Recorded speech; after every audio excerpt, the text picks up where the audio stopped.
تازہ ترین ویڈیوز کے لیے چینل کو سبسکرائب کر کے بیل آئیکن اور آل نوٹیفیکیشن پر کلک کریں تاکہ آپ کو ملے ہر اپڈیٹ سب سے پہلے۔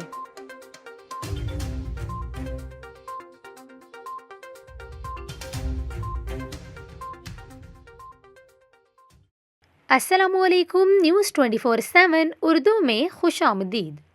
ابھی آپ کو بتائیں کہ فواد چودھری سے معافی مانگنے کا مطالبہ ٹویٹر پر ٹاپ ٹرینڈ بن گیا، لیکن کیوں؟ فواد چودھری نے ایسا کیا کیا کہ لوگ وزیر سائنس و ٹیکنالوجی کو شدید تنقید کا نشانہ بنا رہے ہیں اور ان سے معافی مانگنے کا مطالبہ بھی کیا جا رہا ہے؟ وزیر سائنس و ٹیکنالوجی فواد چودھری سے معافی مانگنے کا مطالبہ ٹویٹر پر ٹاپ ٹرینڈ بنا ہوا ہے اور اب اس کی وجہ بھی سامنے آ گئی ہے۔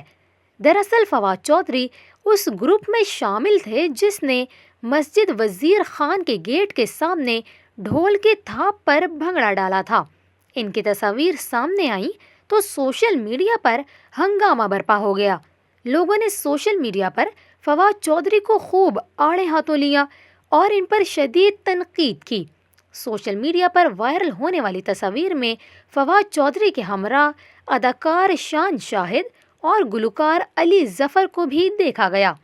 تصویر شیئر کرتے ہوئے ایک صارف نے لکھا، وزیر خان مسجد کی بے ادبی پر فواد چودھری کو شرم آنی چاہیے۔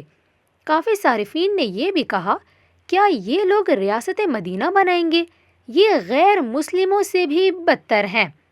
فواد چودھری کی جانب سے اس پر ابھی تک کوئی رد عمل سامنے نہیں آیا، لیکن ناظرین، اس سے متعلق جو بھی نئی اپڈیٹس ہمیں ملیں گی ہم آپ کے ساتھ شیئر کریں گے۔